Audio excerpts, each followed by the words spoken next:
ಯಾಕೆ ಸರ್ ಡಲ್ಲಿಗಿದ್ದೀರಾ? ಜೀವನದಲ್ಲಿ ಯಾವತ್ತೂ ಡಲ್ ಆಗಬಾರ್ದು. ಡಲ್ ಆದ್ರೆ ಜೀವನ ಹೊರಟುಬಿಡುತ್ತೆ. ತಗೊಳ್ಳಿ ಸರ್, ತಗೊಳ್ಳಿ.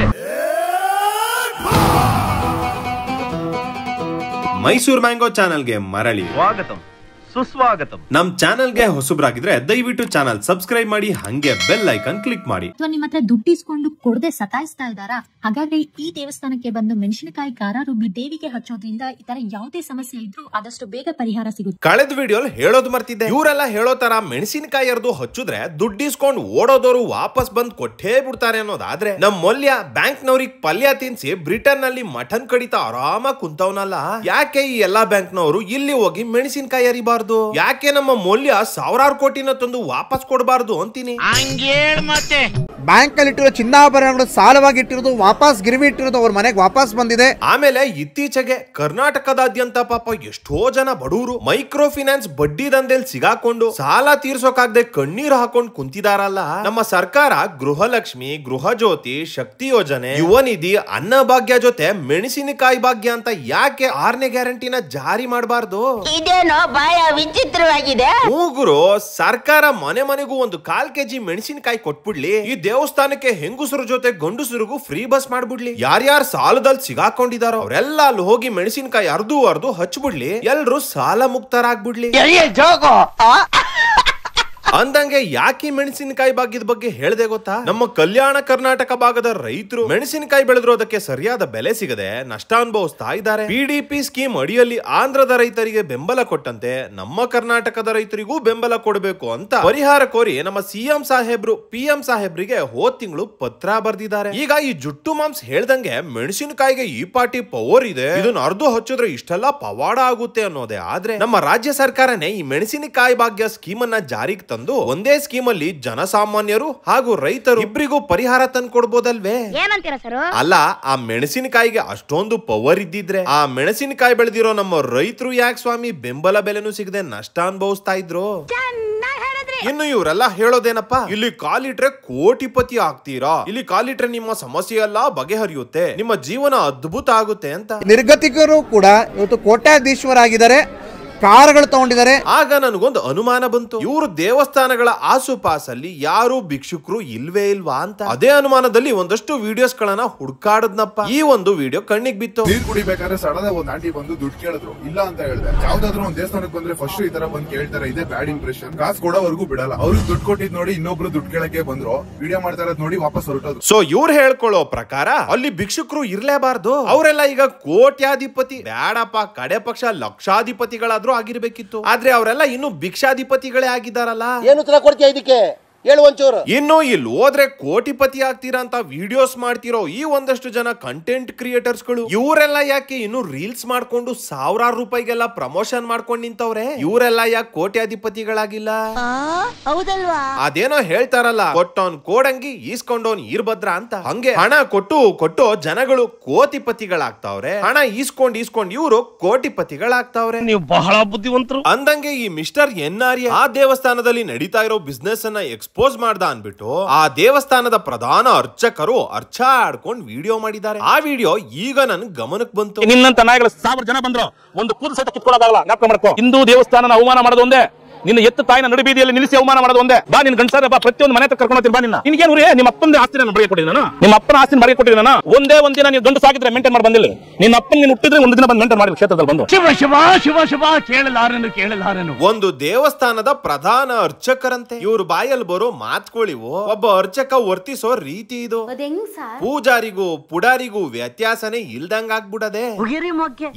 ಇದ್ದಂಗ ಹೇಳಿದ್ರೆ ಎದ್ ಬಂದು ಎಕ್ಕತ್ ಮೇಲ್ ಹೋದ್ರಂತೆ. ಹಂಗಾಯ್ತು ಇವ್ರ ಕತೆ. ಮೊದಲನೇದಾಗಿ ಆ ಹುಡುಗ ಕೇಳಿರೋ ಪ್ರಶ್ನೆ, ಒಂದು ಕಾಯಿಗೆ ಮಿನಿಮಮ್ 150 ರೂಪಾಯಿ ಚಾರ್ಜ್ ಮಾಡ್ತಾರೆ, ಅದ್ರ ಜೊತೆ ಒಂದೊಂದು ಸಮಸ್ಯೆಗೆ ಒಂದೊಂದು ಮಂತ್ರ ಚೀಟಿ ತಗೋಬೇಕು ಅಂತ ಚೀಟಿಗಳಿಗೆ ಬೇಕಾಬಿಟ್ಟಿ ದುಡ್ಡಿಸ್ಕೋತಾರೆ. ಈ ರೀತಿ ಜನರಿಂದ ಒತ್ತಾಯ ಪೂರ್ವಕವಾಗಿ ಹಣ ವಸೂಲಿ ಮಾಡೋದು ತಪ್ಪಲ್ವಾ ಅಂತ. ಅದಕ್ಕೆ ಈ ಅಪ್ಪನ ಸಮರ್ಥನೆ ಏನ್ ಗೊತ್ತಾ? 150 ರೂಪಾಯಿ ಕಾಯ್ಕ್ ತಗೊಂತೀರಂತ. ಏನಕ್ಕೆ 150 ರೂಪಾಯಿ ಅಂದ್ರೆ, ನೀವೆಲ್ಲ ಒಂದು ಹೋಟೆಲ್ ಕುತ್ಕೊಂಡ್ರೆ 150 ಅಲ್ಲ 500 ಇದ್ರು ಖರ್ಚಾಗುತ್ತೆ. ಬೇರೆ ಕಡೆ ಹೋದ್ರೆ ಅವ್ರು 1000 ರೂಪಾಯಿ ಹೇಳಿದ್ರು ನೀವು ಕೊಟ್ಬಿಟ್ಟು ಖರ್ಚು ಮಾಡ್ಕೊಂಡು ಬರ್ತೀರಾ. ಏನು ಉದಾಹರಣೆ ಕೊಡ್ತಾವನಪ್ಪ ಈ ಪುಣ್ಯಾತ್ಮ. ಹೋಟೆಲ್ ನಲ್ಲಿ ಕೂತ್ರು 500 ರೂಪಾಯಿ ಖರ್ಚಾಗುತ್ತಂತೆ, ಬೇರೆ ಕಡೆ ಹೋದ್ರೆ ಸಾವಿರಾರು ರೂಪಾಯಿ ಖರ್ಚು ಮಾಡ್ತಾರಂತೆ. ಸೊ ಈ ಮನುಷ್ಯನ ಪ್ರಕಾರ ಒಂದು ದೇವಸ್ಥಾನಕ್ಕೂ ಒಂದು ಹೋಟೆಲ್ಗೂ ಏನು ವ್ಯತ್ಯಾಸ ಇಲ್ಲ. ಸೊ ಅವರೇ ಹೇಳ್ಕೋತಾ ಇದ್ದಾರೆ, ಅವರಿಗೆ ದೇವಸ್ಥಾನ ಕೂಡ ಒಂದು ವ್ಯಾಪಾರ ಸ್ಥಳ, ದೇವಸ್ಥಾನ ಕೂಡ ದುಡ್ಡು ಮಾಡೋ ಒಂದು ಬಿಸಿನೆಸ್ ಅಡ್ಡ ಅಂತ. ಎಲ್ಲರೂ ತಮಿಳುನಾಡಲ್ಲಿ ಓಂ ಶಕ್ತಿ ದೇವಸ್ಥಾನಕ್ಕೆ ಹೋಗ್ಬೇಕು, ನೀವು ಇಲ್ಲೇ ದುಡ್ಡು ಕಟ್ಟು ಹೋಗ್ಬೇಕು. ಯಾರೂ ಸಹಿತ ಹಣವಿಲ್ದರೆ ಏನು ಮಾಡಲ್ಲ. ಯಾರೂ ಸಹಿತ ಹಣವಿಲ್ದರೆ ಏನು ಮಾಡಲ್ಲ. ಅರ್ಥ ಆಯ್ತು ಅನ್ಸುತ್ತೆ. ದುಡ್ಡಿಲ್ದೆ ಯಾರು ಏನೂ ಮಾಡಲ್ಲ ಅಂತೆ. ಈ ಅಪ್ಪ ಕೂಡ ಇದನ್ನೆಲ್ಲ ಮಾಡ್ತಿರೋದು ದುಡ್ಡಿಗೋಸ್ಕರನೇ ಅಂತ ಅವರೇ ಒಪ್ಕೊಂತಾ ಇದ್ದಾರೆ. ಸೊ ಇವರಿಗೆ ನಮ್ಮ ಹಿಂದೂ ದೇವರುಗಳು ದೇವಾಲಯಗಳು ದುಡ್ಡು ಮಾಡೋಕೆ ಒಂದು ನೆಪ ಅಷ್ಟೇ. ಇನ್ನು ಯಾರಾದ್ರೂ ಇವ್ರು ಮಾಡ್ತಿರೋ ತಪ್ಪನ್ನ ಪ್ರಶ್ನೆ ಮಾಡಿದ್ರೆ ಇವ್ರು ಮಾಡೋ ಮೊದಲನೇ ಕೆಲಸ ಏನ್ ಗೊತ್ತಾ? ಅವನನ್ನ ಹಿಂದೂ ವಿರೋಧಿ, ಧರ್ಮದ ಬಗ್ಗೆ ಅಪಪ್ರಚಾರ ಮಾಡ್ತಿದ್ದಾನೆ, ನಮ್ಮ ದೇವಾಲಯಗಳ ಬಗ್ಗೆ ಅವಹೇಳನ ಮಾಡ್ತಿದ್ದಾನೆ ಅಂತ ಹೇಳಿ ಜನಗಳನ್ನ ಭಾವನಾತ್ಮಕವಾಗಿ ಆ ವ್ಯಕ್ತಿ ವಿರುದ್ಧ ಎತ್ತು ಕಟ್ಟೋಕ್ ಪ್ರಯತ್ನ ಮಾಡೋದು. ಮೂರ್ನವ್ರಿಗೆ ಇದೊಂದು ಡೈಲಾಗ್ ಬಿಟ್ಟು ಬೇರೆ ಬರೋದೇ ಇಲ್ವೇನ್ಲ? ದೇವ್ರಂದ್ರೆ ಏನು, ನಮ್ಮ ಧರ್ಮ ಅಂದ್ರೆ ಏನು, ಸನಾತನ ಧರ್ಮ ಅಂದ್ರೆ ಸಹಿತ ಗೊತ್ತಾಗಲ್ಲ, ಅವ್ರಿಗೆ ಅರ್ಥನೇ ಆಗಲ್ಲ. ಆ ಮಟ್ಟಕ್ಕೆ ಹೀಗೆ ಬಂದ್ಬಿಟ್ಟೈತೆ. ನಾವು ಅದನ್ನ ಇದ್ದಿದ್ದು ನಾವು ಹಾಳು ಮಾಡೋಂಥದ್ದು ಮಾಡಬಾರದು. ಯಾರ್ ಸ್ವಾಮಿ ಹಾಳು ಮಾಡ್ತಿರೋದು? ನಾವಾ ನೀವಾ? ಅನ್ಯ ಧರ್ಮದವರು ನಮ್ಮ ಧರ್ಮದ ಬಗ್ಗೆ ಲೇವಡಿ ಮಾಡೋ ರೀತಿ ಮಾಡ್ತಿರೋದು ನಿಮ್ಮಂತವ್ರು. ಅದೇನು ಅಂತ ಒಂದೊಂದಾಗಿ ಪ್ರೂಫ್ ಸಮೇತ ತೋರಿಸ್ತೀನಿ, ತಾಳ್ಮೆಯಿಂದ ಆ ವಿಡಿಯೋ ನೋಡ್ರಪ್ಪ. ಎಷ್ಟು ಕೂಡ ದೇವಸ್ಥಾನಗಳು ತಿರುಗುದ್ರು ಕೂಡ ಒಳ್ಳೇದಾಗ್ತಾ ಇಲ್ಲ ಅನ್ನೋಂಥವ್ರಿಗೆ, ಆ ನೊಂದ ಜೀವಿಗಳಿಗೆ ಇಲ್ಲಿ ಬಂದಾಗ ಪರಿಹಾರ ಸಿಕ್ತಿದೆ. ಎಲ್ಲೆಲ್ಲೋ ಹೋಗಿ ಪರಿಹಾರ ಸಿಗ್ದಲೇನೆ ಹಣ ಖರ್ಚು ಮಾಡ್ಕೊಂಡಿದೀವಿ, ದುಡ್ಡು ಎಲ್ಲ ಕೊಟ್ಟು ಸಾಕಾಗೈತೆ ನಮ್ಗೆ, ಪರಿಹಾರನೇ ಸಿಕ್ಕಿಲ್ಲ ಅಂತ ಹೋಗಿರೋರು ಬೇಜಾನ್ ಜನ ಉದಾಹರಣೆ ಇಲ್ಲಿ ಸಿಗ್ತಾರೆ. ಕೆಲವೊಂದು ದೇವಸ್ಥಾನಗಳಲ್ಲಿ ಕೆಲವೊಂದು ಮಾತ್ರಿಕರು ಹೋದ್ರೆ ಅವ್ರು ಬರೀ ಏನೋ ದೇವಗಳು ಬಿಡಿಸೋದಕ್ಕೆ ಸ್ಪೆಷಲ್, ಇಲ್ಲ ಏನೋ ಇದಕ್ಕೆ ಸ್ಪೆಷಲ್, ಮಾಟ ಮಂತ್ರಕ್ಕೆ ಸ್ಪೆಷಲ್, ಬೇರೆ ಏನೋ ಕೆಲವು ಸಮಸ್ಯೆಗಳ ಪರಿಹಾರ ಆಗಲ್ಲ. ಇದು ಹಂಗಲ್ಲ. ಬೇರೆ ಇದ್ರಲ್ಲಿ ಹೇಳುತ್ತಾರ ನಾವು ಅದು ಮಾಡ್ತೀವಿ ಇದು ಮಾಡ್ತೀವಿ, ನಮ್ಮ ಮೈ ಮೇಲೆ ಬರ್ತದೆ, ಇವೆಲ್ಲ ನಾವು ನಂಬಲ್ಲ. ಸೊ ಇವ್ರ ಪ್ರಕಾರ ತಮ್ಮ ದೇವಸ್ಥಾನ ಬಿಟ್ಟು ಬೇರೆ ದೇವಸ್ಥಾನಗಳಲ್ಲಿ ಪರಿಹಾರ ಸಿಗಲ್ಲ, ಬೇರೆ ದೇವಸ್ಥಾನಗಳಲ್ಲಿ ದುಡ್ಡು ವಸೂಲಿ ಮಾಡ್ತಾರೆ, ನಾಟಕ ಮಾಡ್ತಾರೆ, ತಮ್ಮ ದೇವಸ್ಥಾನ ಮಾತ್ರ ಜೆನ್ಯೂನು, ತಮ್ಮ ದೇವರು ಮಾತ್ರ ಪವರ್ಫುಲ್. ಸೊ ಇವರೇ ಇಂಡೈರೆಕ್ಟ್ ಆಗಿ ಇನ್ನೊಂದು ದೇವಸ್ಥಾನದ ಬಗ್ಗೆ, ಇನ್ನೊಂದು ದೇವರ ಬಗ್ಗೆ ಲಘುವಾಗಿ ಮಾತಾಡ್ತಾ ಇದ್ದಾರೆ. ಸೊ ದೇವರುಗಳ ಬಗ್ಗೆ ಅಪಮಾನ ಮಾಡ್ತಿರೋದು ಇವರ ನಾವ? ಏನಂತೀರಾ ಸರ್? ಕಟ್ಟಂತ ಪೂರ್ಣ ಫಲನ ದೇವಸ್ಥಾನದಲ್ಲಿ ಕೊಡಂತ ಒಂದು ಪೂರ್ಣ ಫಲನೇ ಕಟ್ಟಬೇಕಿಲ್ಲಿ. ಅದು ಕಟ್ಟೋದ್ರಿಂದನೇ ಅವ್ರಿಗೆ ಫಲ ಸಿಗೋದು. ಸೊ ಈ ಅಪ್ಪನ ಪ್ರಕಾರ ಸಾವಿರಾರು ರೂಪಾಯಿ ಖರ್ಚು ಮಾಡಿದ್ರೇನೆ ದೇವರು ಒಲಿಯೋದು. ದೇವರು ಅನ್ನೋದು ಒಂದು ಹಣ ಕಾಸು ಇನ್ನೊಂದು ಮತ್ತೊಂದಕ್ಕೆ ಒಲಿಯುವಂತದ್ದಲ್ಲ. ಭಕ್ತಿ ಪ್ರೀತಿ ಇವಕ್ಕಷ್ಟೇ ಒಲಿಯುತ್ತೆ. ಅದನ್ನ ಹಾಗೆ ನಡೆಸ್ಕೊಂಡು ಹೋಗಿ ಒಳ್ಳೆ ಒಂದು ಉತ್ತರ ಅನ್ನೋದು ಸಿಗುತ್ತೆ. ಆದ್ರೆ ಈ ತಾಯಿ ಹೇಳ್ತಿದ್ದಾರೆ ದೇವ್ರು ಅನ್ನೋದು ದುಡ್ಡಿಗೊಲಿಯೋದಲ್ಲ, ಭಕ್ತಿ ಪ್ರೀತಿಗೊಲಿಯೋದು ಅಂತ. ಹಂಗಿದ್ಮೇಲೆ ಈ ಅಪ್ಪ ಯಾಕೆ ಒಂದೊಂದು ಕಾಯಿಗೆ ಒಂದೊಂದು ರೇಟು, ಒಂದೊಂದು ಮಂತ್ರಕ್ಕೆ ಒಂದೊಂದು ರೇಟು, ಅದು 9 ವಾರನೇ ಕಟ್ಟಬೇಕು, ಸಾವಿರಾರು ರೂಪಾಯಿ ಖರ್ಚು ಮಾಡಿ ಲಂಚ ಕೊಟ್ರೇನೆ ದೇವಿ ಒಲಿಯೋದು ಅಂತ ಹೇಳ್ತಿದ್ದಾರೆ. ಏಕೆ ಮಹಾಪ್ರಭು? ಆ ತಾಯಿ ಒಂದು ಗಾಳಿ ಅವರ ಮೇಲೆ ಸೋಕಿದ್ರೆ ಸಾಕು, ಅವರ ಕರ್ಮಗಳು ಪರಿಹಾರ ಆಗುತ್ತೆ. ದೇವಸ್ಥಾನಕ್ಕೆ ಬರ್ಬೇಕಂದ್ರೆ ಫಸ್ಟ್ ನಿಮ್ ಕರ್ಮ ಕಳೆದಿರ್ಬೇಕು. ನಿಮ್ ಕರ್ಮ ಕಳೆದಿದ್ರೆ ಮಾತ್ರನೇ ನೀವು ಈ ದೇವಸ್ಥಾನಕ್ಕೆ ಬರಕ್ ಸಾಧ್ಯ. ಈ ಬಸಪ್ಪ ಸ್ವಾಮಿ ತೀರ್ಥದಲ್ಲಿ ಸ್ನಾನ ಮಾಡಿ ತುಂಬಾ ಒಳ್ಳೇದು, ಪಾಪಗಳು ಕಳೆದೋಗುತ್ತೆ. ಇವ್ರ ಪ್ರಕಾರ ಕರ್ಮ ಕಳೆದಿದ್ರೆ ಮಾತ್ರ ದೇವಸ್ಥಾನಕ್ಕೆ ಹೋಗೋಕ್ ಸಾಧ್ಯ ಅಂತೆ. ಆದ್ರೆ ಅವ್ರ ಪ್ರಕಾರ ದೇವಸ್ಥಾನಕ್ಕೆ ಹೋದ್ರೆ ಕರ್ಮ ಕಳಿಯುತ್ತೆ. ಈಗ ಜನ ಯಾರ್ ಮಾತನ್ನ ನಂಬೇಕು, ಯಾರ್ ಮಾತನ್ನ ಬಿಡ್ಬೇಕು? ಈ ಟಾಪಿಕ್ ಬಿಟ್ಬಿಡ್ಲ ಸರ್, ಯಾಕೋ ನನಗೆ ಬಹಳ ಕನ್ಫ್ಯೂಸ್ ಆಗ್ತಾ ಇದೆ ಸರ್. ಇದಿಷ್ಟೇ ಅಲ್ಲ, ಇನ್ನೂ ತುಂಬಾ ಇದಾವೆ. ಈ ನ್ಯೂಸ್ ಚಾನೆಲ್ಸ್ ನವರು ನಮ್ಮಲ್ಲೇ ಮೊದಲು ಅಂತ ಬಡ್ಕೋತಾರಲ್ಲ, ಆ ತರ ಇವ್ರುವೆ ಈ ಆಚರಣೆ ನಮ್ಮಲ್ಲಿ ಮಾತ್ರ ಇರೋದು, ಬೇರೆ ಎಲ್ಲೂ ಇಲ್ಲ ಅಂತ ಹೇಳ್ಕೊಳ್ಳೋದು. ಇದು ಎಲ್ಲೂ ಇಲ್ಲ, ನಮ್ಮ ಈ ಒಂದು ಕ್ಷೇತ್ರದಲ್ಲೇ ಐತೆ. ಆದ್ರೆ ಇಲ್ಲಿ ನೋಡಿದ್ರೆ ಇದೇ ತರ ಇನ್ನೊಂದಷ್ಟು ಜನ ಮಾಡ್ತಾ ಇದ್ದಾರೆ. ಮಗಳಿಗೆ ಗೌರ್ಮೆಂಟ್ ಕೆಲಸ ಆಗತ್ತಾ ಅಂತ ಕೇಳ್ತಾರೆ, ಆಗಂಗಿದ್ರೆ ಬಲಗಡೆ ನಿಧಾನ ಆದ ನಡುಗಡೆ. ಈ ನೀರು ಹಾಕೋ ವಿಚಾರದಲ್ಲೂ ಒಬ್ರು ಮೇಲೆ ಇನ್ನೊಬ್ರಿಗೆ ಕಾಂಪಿಟೇಷನ್ ನೋಡಿ. ಎಲ್ಲಾ ತರ ನೀರಟ್ಟೋದಕ್ಕೂ ಇಲ್ಲಿ ಈ ಒಂದು ತೀರ್ಥ ಸ್ನಾನ ಮಾಡೋದಕ್ಕೂ ಒಂದು ವಿಶೇಷತೆ ಇರ್ತದೆ. ಈ ರೀತಿ ಇವ್ರುಗಳೇ ಒಬ್ರು ಮೇಲೊಬ್ರು ಕಾಂಪಿಟೇಷನ್ ಮಾಡ್ಕೊಂಡು ಬೇರೆ ದೇವಸ್ಥಾನಕ್ಕಿಂತ ತಮ್ಮ ದೇವಸ್ಥಾನ ಪವರ್ಫುಲ್, ಅವ್ರಿಗಿಂತ ನಾವ್ ಮೇಲೋ, ನಮ್ಗಿಂತ ಅವ್ರ ಕೀಳು, ಅಲ್ಲಿಲ್ದಿರೋದು ನಮ್ಮ ಹತ್ರ ಇದೆ, ನಾವ್ ಮಾಡೋದ್ ಮಾತ್ರ ಪರಿಹಾರ ಸಿಗುತ್ತೆ ಅಂತ ಇಂಡೈರೆಕ್ಟ್ ಆಗಿ ಕೆಸರು ಎರ್ಚಾಡ್ತಾ ಕೊನೆಗೆ ಇವ್ರು ಹೇಳೋದೇನ್ ಗೊತ್ತಾ? ನಮ್ಮ ಧರ್ಮದಲ್ಲಿ, ನಮ್ಮ ಹಿಂದೂ ಧರ್ಮದಲ್ಲಿ ಏನಂದ್ರೆ ಒಗ್ಗಟ್ಟಿಲ್ಲ. ಹೌದು ಬಿಡಿ ಸ್ವಾಮಿ, ನಾವು ಕಂಡ್ವಿ ನಿಮ್ಮ ಒಗ್ಗಟ್ಟು ಒಬ್ಬಟ್ಟು ಎಲ್ಲಾನು. ಇನ್ನು ಸ್ವತಃ ಈ ವ್ಯಕ್ತಿನೇ ಕೆಲವೊಂದು ವಿಚಾರಗಳಲ್ಲಿ ಒಂದೊಂದ್ ಕಡೆ ಒಂದೊಂದು ರೀತಿ ಸ್ಟೇಟ್ಮೆಂಟ್ಸ್ ಕೊಟ್ಟಿದ್ದಾರೆ, ನೋಡ್ಕೊಂಡ್ ಬನ್ರಪ್ಪ. ನಾವು 14 ಪುಣ್ಯ ನದಿಗಳಿಂದ ಪುಣ್ಯ ತೀರ್ಥ ತಂದಿದ್ದೇವೆ. ಆ ಪುಣ್ಯ ತೀರ್ಥನ ತಾಯಿಗೆ ಲೇಪನ ಮಾಡಿದಂತಹ ಗಂಧ, ಅರಿಶಿನ, ವಿಭೂತಿಯನ್ನ ಸಪ್ತ ನದಿಗಳ ನೀರಿಂದ ತಾಯಿಗೆ ಅಭಿಷೇಕ ಮಾಡಿರಂತ ನೀರು, ಅಮ್ಮನಿಗೆ ಅರಿಶಿನ ಕುಂಕುಮ ಗಂಧ. ಒಂದ್ ಕಡೆ ಸಪ್ತ ನದಿಗಳಿಂದ ತಂದಿರೋ ನೀರು ಅಂತ ಹೇಳ್ತಾರೆ, ಅದೇ ಇನ್ನೊಂದ್ ಕಡೆ 14 ನದಿಗಳಿಂದ ತಂದಿರೋ ನೀರು ಅಂತ ಹೇಳ್ತಾರೆ. ಸಪ್ತ ಅಂದ್ರೆ 7, 7. 14 ಯಾವಾಗಾಯ್ತು ಅಂತ ಗೊತ್ತಾಗ್ಲಿಲ್ವೇ? ಹಿಂಗೆ ಒಂದೊಂದ್ ಕಡೆ ಒಂದೊಂದ್ ಹೇಳೋದ್ ನೋಡಿದಾಗ ಯಾರಿಗ್ ತಾನೇ ಇವ್ರ ಮೇಲೆ ಡೌಟ್ ಬರಲ್ಲ? ಇಲ್ಲ ಅಂದ್ರೆ ನಾನು ಇಷ್ಟು ಧೈರ್ಯವಾಗಿ ಏನೋ ಇಲ್ದಿದ ಒಂದು ಜೋಪಲ್ಲಿ 10 ಪೈಸಾ ಇಲ್ದಿ, ಒಂದು 10 ಪೈಸಾ ಇಲ್ದಿರ ಈ ಒಂದು ಮಹತ್ ಕಾರ್ಯಕ್ಕೆ ನಾನು ಕೈ ಹಿಡಿತಿರ್ಲಿಲ್ಲ. A few moments later. ಒಂದು ಈ ದೇವಸ್ಥಾನ ಮಾಡಬೇಕು, ಅಮ್ಮನ ವಿಗ್ರಹ ಪ್ರಪಂಚಕ್ಕೆ ತೋರಿಸ್ಬೇಕಂತೇಳಿ ನನ್ ಮನೆ ಮಠ ಜಮೀನು ಆಸ್ತಿ ಎಲ್ಲಾ ಮಾರಾಟಕ್ಕೆ ಇಟ್ರು ಅಂತ ನಾನು ಇಂಥವಕ್ಕೆಲ್ಲ ಭಯ ಪಡ್ತೀನಿ ನಾನು. The next day. ಏನು ಇಲ್ದಿರ ಭಿಕ್ಷುಕನ್ ನಾನು, ಒಂದು ಮಿಡಲ್ ಕ್ಲಾಸ್ ಕುಟುಂಬದಿಂದ ಬಂದಿರೋ ಅಂತನೋ, ನನ್ನ ಹತ್ರ ಏನು ಇಲ್ಲ, ಫುಲ್ ಝೀರೋ. ಆ ಒಂದು ಝೀರೋ ಈ ಮಟ್ಟಕ್ಕೆ ಬೆಳೆಸ್ತಾ ಇದ್ದ ಕ್ಷೇತ್ರ ಅಂದ್ರೆ ಒಂದ್ ಕಡೆ ಈ ಅಪ್ಪ ಹೇಳ್ತಾರೆ ತಾನು ಭಿಕ್ಷುಕ, ಬಡವ, ಮಿಡಲ್ ಕ್ಲಾಸು, 1 ರೂಪಾಯಿನೂ ಇರ್ಲಿಲ್ಲ, 10 ಪೈಸೆನೂ ಇಲ್ದೆ ಕಾರ್ಯ ಶುರು ಮಾಡ್ದೆ ಅಂತ. ಅದೇ ಇನ್ನೊಂದ್ ಕಡೆ ಹೇಳ್ತಾರೆ ತನ್ನ ಮನೆ ಜಮೀನು ಆಸ್ತಿ ಎಲ್ಲ ಮಾರಿ ಕೆಲಸ ಶುರು ಮಾಡ್ದೆ ಅಂತ. ಸೊ ಆಸ್ತಿ ಮನೆ ಜಮೀನ್ ಇರೋರ್ನ ಬಡವರು ಅಂತ ಕರೀತಾರ್ಯೆ, ಭಿಕ್ಷುಕ ಅಂತ ಕರೀತಾರ್ಯೆ? ಏನ್ ಅರ್ಥವೇ ಆಗ್ತಿಲ್ವೇ ಈ ಕೇಸು? ಅಥವಾ ಆಸ್ತಿ ಜಮೀನ್ ಇಟ್ಕೊಂಡು ಈ ಅಪ್ಪ ಅದ್ಯಾಕ್ ಭಿಕ್ಷೆ ಬೇಡ್ತಿದ್ನೋ ಕಾಣೆ. ಏನಿದು ಏನೋ ಗೊತ್ತಾಗ್ತಿಲ್ಲಪ್ಪ. ಒಂದು ಮಿಡಲ್ ಕ್ಲಾಸ್ ಕುಟುಂಬದಿಂದ ಬಂದಿರೋ ಅಂತನೋ, ನನ್ನ ಹತ್ರ ಏನು ಇಲ್ಲ, ಫುಲ್ ಝೀರೋ. ನನ್ ಮನೆ ಮಠ ಜಮೀನು ಆಸ್ತಿ ಎಲ್ಲಾ ಮಾರಾಟಕ್ಕೆ ಇಟ್ರು ಅಂತ ನಾನು ಇಂಥವಕ್ಕೆಲ್ಲ ಭಯ ಪಡ್ತೀನಿ ನಾನು. ಈ ತರ ಒಂದೊಂದ್ ಕಡೆ ಒಂದೊಂದ್ ಮಾತಾಡಿದ್ರೆ ಜನ ಇವ್ರನ್ನ ಹೆಂಗ್ ತಾನೇ ನಂಬೇಕು? ನಾನ್ ಸತ್ರು ಇದನ್ನ ನಂಬೋದಿಲ್ಲ. ಇದೆಲ್ಲದಕ್ಕಿಂತ ಮಜವಾಗಿರೋದು ಈ ವಿಚಾರ. ಆರೋಗ್ಯದ ವಿಚಾರ, ಮದುವೆ ವಿಚಾರ, ಕುಟುಂಬ ವಿಚಾರ, ಗಂಡ ಹೆಂಡತಿ ವಿಚಾರ, ಹಣಕಾಸಿನ ವಿಚಾರ, ಭೂತ ಪ್ರೇತ ಬಾಧೆ, ಮಾಟ ಮಂತ್ರ, ಶತ್ರು ಬಾಧೆ, ಹಿತ ಶತ್ರು ಬಾಧೆ, ಒಂದಲ್ಲ ಮಾನವ ಜನ್ಮದಲ್ಲಿರುವಂತ ಎಲ್ಲಾ ತರದ ಸಮಸ್ಯೆಗೂ ಪರಿಹಾರ ಸಿಗುತ್ತೆ. ಆ ತಾಯಿನ ನಂಬಿ ಯಾರು ಬರ್ತಾರೆ, ಈ ಒಂದು ಕ್ಷೇತ್ರದ ಮಣ್ಣನ್ನ ತುಳಿತಾರೋ ಅವರ ಇಷ್ಟಾರ್ಥಗಳು, ಅವ್ರಿಗೆ ಏನೇ ಕಷ್ಟ ಇರಲಿ ಕಷ್ಟಕ್ಕೆ ಪರಿಹಾರ ಕೊಡ್ತಾಳೆ ತಾಯಿಲಿ. ಇವರ ಕ್ಷೇತ್ರದ ಮಣ್ಣನ್ನ ತುಳಿದ್ರೆ ಎಂತ ಸಮಸ್ಯೆ ಇದ್ರೂ ಪರಿಹಾರ ಸಿಗುತ್ತೆ ಅಂತಾರೆ. ಹಂಗಿದ್ಮೇಲೆ ಇದೇನಿದು?